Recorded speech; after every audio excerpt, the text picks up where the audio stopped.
नमस्कार। आज के वीडियो में बात करेंगे क्लेमाइडिया ट्रैकोमैटिस के बारे में और समझेंगे कि क्लेमाइडिया ट्रैकोमैटिस आखिर होती क्या है, इसके क्या क्या सिम्टम्स यानी कि इसके क्या क्या लक्षण शरीर में दिखाई देते हैं और किन वजहों से या कह लें कि किन कारणों की वजह से क्लेमाइडिया ट्रैकोमैटिस की समस्या हमारे शरीर में हो जाती है। और आखिर में हम समझेंगे इसके प्रिवेंशन यानी कि इसके बचाव के बारे में और साथ ही साथ इसके डायग्नोसिस और इसके ट्रीटमेंट के बारे में भी बात करेंगे। क्लेमाइडिया ट्रैकोमैटिस की तो क्लेमाइडिया ट्रैकोमैटिस एक तरह की एसटीआई डिजीज होती है, यानी कि क्या होती है, एसटीआई डिजीज होती है। एसटीआई का क्या मतलब होता है? एसटीआई का मतलब होता है सेक्सुअली ट्रांसमिटेड इन्फेक्शन।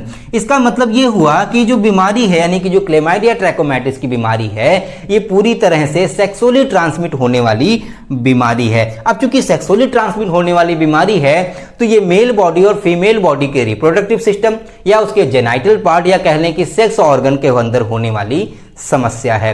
अब सवाल आता है कि ये किसके अंदर होती है या फिर किस एज ग्रुप के लोगों में ये पाई जाती है। अगर बात करें इसके एज ग्रुप के बारे में तो ये सभी एज ग्रुप के लोगों के अंदर पाई जा सकती है, लेकिन कम उम्र की महिलाओं यानी कि 30 से या फिर 32 के अंदर की जो महिलाएं होती हैं बेसिकली उनके अंदर क्लेमाइडिया ट्रैकोमैटिस इन्फेक्शन होने के चांसेस थोड़े ज्यादा होते हैं।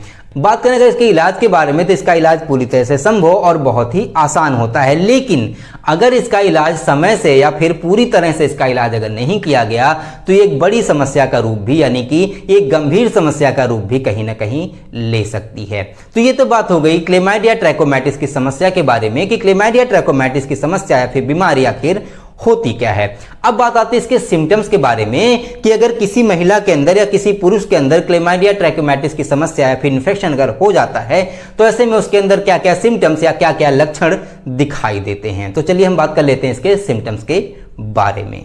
बात करें अगर क्लेमाइडिया ट्रैकोमैटिस के सिम्टम्स के बारे में तो इनिशियल स्टेज में यानी कि जब इन्फेक्शन जस्ट हुआ होता है या फिर स्टार्टिंग स्टेज होती है तो ऐसे में कोई भी सिम्टम शरीर में नहीं दिखाई देते, यानी कि शरीर में कोई भी लक्षण नहीं पता चलते हैं। लेकिन जैसे जैसे इन्फेक्शन फैलता जाता है, जैसे जैसे मेल बॉडी या फीमेल बॉडी में इसका इन्फेक्शन उसके जेनाइटल पार्ट में बेसिकली फैलता जाता है, वैसे वैसे हमें कुछ सिम्टम्स दिखाई देते हैं जो मैंने यहाँ पे कुछ लिखे हुए हैं। अगर पहले सिम्टम की बात करें तो यह है पेनफुल यूरिनेशन। जब हम यूरिनेट करते हैं, जब हम सुसु करते हैं या फिर यूरिन को पास आउट करते हैं, चाहे मेल बॉडी हो चाहे फीमेल बॉडी में, दोनों में ही जब यूरिनेशन होता है तो ऐसे में बहुत ज्यादा पेन फील होता है, क्योंकि इन्फेक्शन जो है जेनाइटल पार्ट में हो गया है, यानी कि जो मेल रिप्रोडक्टिव सिस्टम है या फिर मेल जेनाइटल पार्ट है या फिर फीमेल जेनाइटल पार्ट है, तो ऐसे में इन्फेक्शन होने की वजह से उस जगह पे पेन बहुत ज्यादा होने लगता है। तो पहला सिम्टम आता है पेनफुल यूरिनेशन।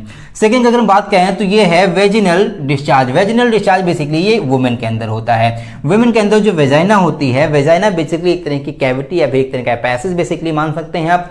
तो उसके अंदर से कुछ व्हाइट कुछ क्रीमी कलर का सब्सटेंस निकल सकता है, यानी कि उसके अंदर से कुछ डिस्चार्ज निकलता है बेसिकली इस इन्फेक्शन यानी कि क्लेमाइडिया ट्रैकोमैटिस के इन्फेक्शन के दौरान वेजिनल डिस्चार्ज भी वुमेन के अंदर देखा जा सकता है। थर्ड की अगर हम बात करें तो थर्ड है डिस्चार्ज फ्रॉम पेनिस।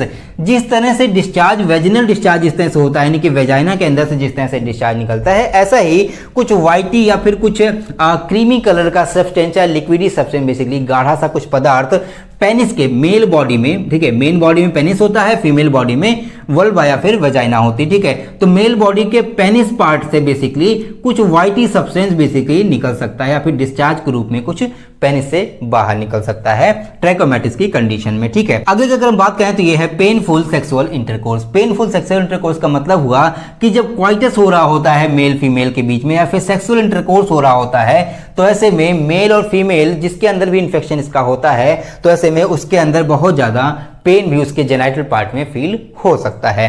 तो इसका मतलब ये हुआ कि पेनफुल प्रोसेस हो सकता है सेक्सुअल इंटरकोर्स के दौरान ट्रैकोमैटिस की कंडीशन में। अगली अगर बात करें तो अगला है ब्लीडिंग। ये ब्लीडिंग जो होती है वो मेल के अंदर नहीं होती, फीमेल के अंदर पीरियड्स के दौरान या फिर आफ्टर पीरियड्स, ठीक है, जब पीरियड्स बंद हो जाते हैं, जब पीरियड्स रुक जाते हैं उसके बाद भी अगर इनके अंदर इन्फेक्शन या फीमेल के अंदर ट्रैकोमैटिस की कंडीशन है या फिर क्लेमाइडिया ट्रैकोमैटिस है तो ऐसे में उनके अंदर ब्लीडिंग भी देखी जा सकती है, ठीक है।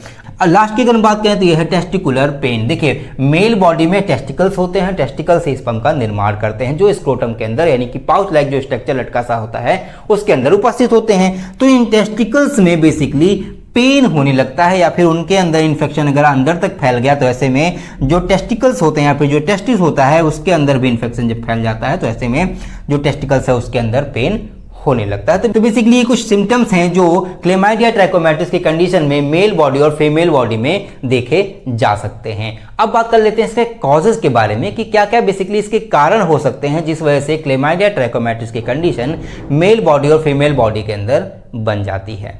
बात करेंगे क्लेमाइडिया ट्रैकोमैटिस के कॉजेज यानी कि इसके कारण के बारे में कि किस वजह से ये समस्या शरीर में हो जाती है। तो मैंने अभी आपको बताया कि जो क्लेमाइडिया ट्रैकोमैटिस की कंडीशन है वो एक तरह की एसटीआई है, ठीक है, एसटीआई डिजीज होती है।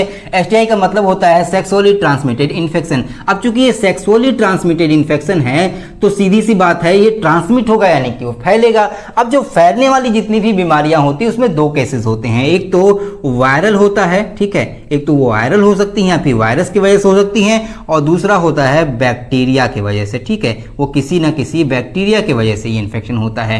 तो ये जो क्लेमाइडिया ट्रैकोमैटिस की कंडीशन है या फिर जो क्लेमाइडिया ट्रैकोमैटिस की बीमारी है ये पूरी तरह से वायरल नहीं बैक्टीरिया की वजह से होने वाली बीमारी है। मैं वायरल को मिटा दूं, ठीक है, ये पूरी तरह से किससे होने वाली बीमारी है? बैक्टीरिया से होने वाली बीमारी है। अब चूंकि ये बैक्टीरिया से होने वाली बीमारी है तो इसमें जो बैक्टीरिया होता है उसको बोलते हैं क्लेमाइडिया ट्रैकोमैटिस बैक्टीरियम, ठीक है, ये जो बैक्टीरिया होता है जिसकी वजह से बीमारी फैलती है उसको बोलते हैं क्लेमाइडिया ट्रैकोमैटिस बैक्टीरियम। इसके अगर अदर कॉजेज के बारे में बात करें या फिर ये जो बैक्टीरिया है जिस वजह से फैलता है उसको इंटरकोर्स। आपको अभी मैंने बताया कि ये सेक्सुअली ट्रांसमिटेड डिजीज यानी कि किसी वजह से ड्यूरिंग सेक्सुअल इंटरकोर्स या फिर क्वाइटिस के दौरान ये एक बॉडी से दूसरे बॉडी में ट्रांसफर होगा।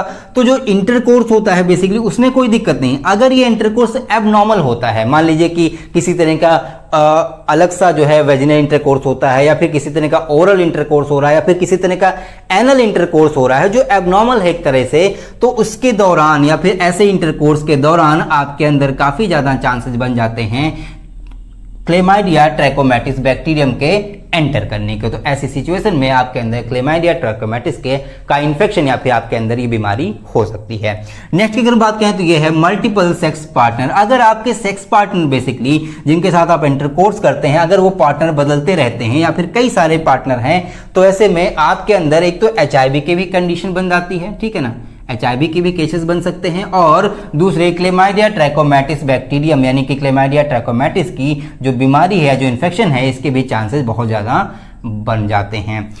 थर्ड की अगर बात करें या फिर लास्ट की बात करें तो ये है कॉन्ट्रासेप्टिव्स। अगर आप इंटरकोर्स के दौरान या फिर क्वाइटिस के दौरान अगर लेटेक्स वाले बेसिकली जो लेटेक्स वाले जो कॉन्ट्रासेप्टिव्स होते हैं, लेटेक्स वाले कॉन्ट्रासेप्टिव्स अगर मान लीजिए आप यूज नहीं करते हैं या फिर किसी तरह का आप कोई प्रोटेक्शन नहीं लेते हैं जो बैक्टीरिया या फिर वायरस से आपको बचाता है तो ऐसी कंडीशन में भी आपके अंदर क्लेमाइडिया ट्रैकोमैटिस बैक्टीरियम एंटर कर सकता है, आपके अंदर इसका इन्फेक्शन बढ़ सकता है, यानी कि आपके अंदर भी क्लेमाइडिया ट्रैकोमैटिस की कंडीशन बन सकती है। इसके अगर रिस्क फैक्टर की बात करें तो रिस्क फैक्टर में सबसे बड़ा फैक्टर ये आता है कि जो प्रेग्नेंट वुमेन होती हैं अगर उनमें ये इन्फेक्शन हो गया किसी वजह से, ठीक है, क्लेमाइडिया ट्रैकोमैटिस की कंडीशन अगर उनके अंदर हो जाती है या फिर ये बीमारी हो जाती है तो ऐसे में जो न्यू बॉर्न बेबी होगा या फिर जब वो बच्चा पैदा होगा तो ऐसे में उसके अंदर भी ये बैक्टीरिया अटैक कर सकता है और उसके अंदर निमोनिया या फिर एक कोई सीवियर आई इन्फेक्शन बेसिकली या फिर कह सकते हैं एक तरह का आई इन्फेक्शन उसके अंदर देखा जा सकता है। तो एक तरह से ये न्यूबॉर्न बेबी के लिए क्लेमाइडिया ट्रैकोमैटिस बैक्टीरियम बहुत ज्यादा खतरनाक होता है। तो ये तो बात हो गई इसके कॉजेज के बारे में, यानी कि क्लेमाइडिया ट्रैकोमैटिस के कॉजेज या कह लें कि इसके कारण के बारे में कि किस वजह से क्लेमाइडिया ट्रैकोमैटिस की कंडीशन या बीमारी हमारे अंदर हो जाती है। अब बात कर लेते हैं इसके प्रिवेंशन के बारे में कि इसके बचाव के तौर पे हम क्या चीजें कर सकते हैं। देखिए मैंने अभी बताया कि ये इस बैक्टीरिया के वजह से होता है या फिर क्लेमाइडिया ट्रैकोमैटिस बैक्टीरियम के वजह से होता है। तो ये बैक्टीरिया चूंकि गंदगी में भाई बैक्टीरिया वायरस गंदगी में पाए जाते हैं या फिर एनवायरमेंट में पाए जाते हैं तो ऐसे में आप अपनी हाइजीन का ध्यान रखें, आप अपने साफ सफाई का ध्यान रखें, आपका जो जेनिटल पार्ट है उसकी साफ सफाई का ध्यान रखें, साथ ही साथ इंटरकोर्स के दौरान भी आप अपने साफ सफाई का ध्यान रखें, अपने हाइजीन का ध्यान रखें। ऐसी कोई चीजें ना करें जिससे आपके अंदर इस बैक्टीरिया का अटैक हो सके, या फिर मल्टीपल पार्टनर जो बेसिकली आप करते हैं या फिर मल्टीपल पार्टनर के साथ जो आपके संबंध हैं तो ऐसे में उस चीज को कम करें या उसको कंट्रोल करें। तो ऐसे में आपके अंदर क्लेमाइडिया ट्रैकोमैटिस बैक्टीरिया में एंटर नहीं कर पाएगा। या फिर जो कॉन्ट्रासेप्टिव्स हैं, बेसिकली कॉन्ट्रासेप्टिव सिर्फ एक तरह के गर्भ निरोधक नहीं होते, या फिर कह लें कि एक तरह से कह लें कि प्रेगनेंसी को रोकने के लिए ही काम नहीं करते, ये एक तरह से कई सारी बीमारियों से भी हमें बचाते हैं। तो आप लेटेक्स वाले कॉन्ट्रासेप्टिव्स का भी यूज करें। ये सब प्रिवेंशन के थ्रू भी आप आराम से क्लेमाइडिया ट्रैकोमैटिस की डिजीज से आराम से बच सकते हैं। अब बात आती है इसके डायग्नोसिस के बारे में कि डायग्नोसिस किस तरह से किया जाता है। देखिए, डायग्नोसिस के दो तरीके बेसिकली हो सकते हैं। एक होता है आपका यूरिन टेस्ट हो सकता है, ठीक है, यूरिन टेस्ट हो सकता है। अगर आप डॉक्टर के पास जाएंगे, आपके जेनिटल पार्ट में पेन हो रहा है, ब्लीडिंग हो रहा है, जो भी मैंने आपको सिम्टम बताया, ऐसे कोई सिम्टम्स आते हैं तो ऐसे में डॉक्टर आपका यूरिन टेस्ट ले सकता है, या फिर आपका स्वैब टेस्ट करा सकता है। स्वैब बेसिकली होता है जो आपके अंदर से जो डिस्चार्ज निकल रहा है, चाहे वो फीमेल के अंदर से चाहे वो मेल बॉडी के अंदर जो भी डिस्चार्ज निकल रहा है, उसको लैब में भेज करके उसके अंदर टेस्ट किया जाता है कि उसके अंदर बैक्टीरिया पाए जा रहे हैं या फिर नहीं पाए जा रहे हैं, कोई ऐसी समस्या आ रही है कि नहीं आ रही है, उसको पता करने के लिए बेसिकली जो डिस्चार्ज का टेस्ट किया था उसको बोलते हैं स्वैब टेस्ट, ठीक है। तो इस तरह से बेसिकली दो तरीके के टेस्ट या फिर दो तरह के डायग्नोसिस प्रोसेस किए जा सकते हैं इसके बारे में पता करने के लिए कि आपके अंदर क्लेमाइडिया ट्रैकोमैटिस की कंडीशन है या फिर नहीं है। अब बात आती है इसके ट्रीटमेंट के बारे में कि इसका ट्रीटमेंट किस तरह से किया जा सकता है। देखिए, मैंने अभी आपको बताया था कि ये जो बीमारी है या फिर क्लेमाइडिया ट्रैकोमैटिस की जो समस्या है, ये पूरी तरह से एसटीआई इन्फेक्शन है। एसटीआई इन्फेक्शन में ये बैक्टीरियल इन्फेक्शन है, बैक्टीरिया की वजह से हो रहा है। तो ऐसे में अगर आपको डॉक्टर कोई ऐसी दवा देते हैं जो बैक्टीरिया को किल कर देता है, तो आपकी बीमारी पूरी तरह से खत्म हो सकती है। तो डॉक्टर्स आपको जो दवा देते हैं वो बेसिकली एक तरह की एंटीबायोटिक्स होती है, ठीक है ना, एंटीबायोटिक होती है। एंटीबायोटिक आपको देते हैं और एंटीबायोटिक से आपका पूरी तरह से इलाज संभव है। थोड़ा सा समय लग सकता है आपका इलाज करने में, क्योंकि अगर आपका इन्फेक्शन ज़्यादा फैल गया है तो ऐसे में अगर आप एंटीबायोटिक्स लेते हैं तो आप पूरी तरह से क्लेमाइडिया ट्रैकोमैटिस की कंडीशन से निजात पा सकते हैं। तो ये तो बात होगी क्लेमाइडिया ट्रैकोमैटिस की समस्या के बारे में। आई होप आपको वीडियो अच्छी लगी होगी। अगर आपको वीडियो अच्छी लगी हो तो प्लीज़ वीडियो को लाइक करें, लोगों को शेयर करें, ताकि क्लेमाइडिया ट्रैकोमैटिस की कंडीशन के बारे में लोगों को पता चल सके, इसके ट्रीटमेंट के बारे में पता चल सके। और साथ ही साथ अगर आप चैनल पर नए हैं तो प्लीज़ चैनल को सब्सक्राइब कर लें, ताकि ऐसे इंटरेस्टिंग और नॉलेजफुल वीडियो आपको लगातार मिलती रहे। मिलते हैं अगले वीडियो में, तब तक के लिए जय हिंद।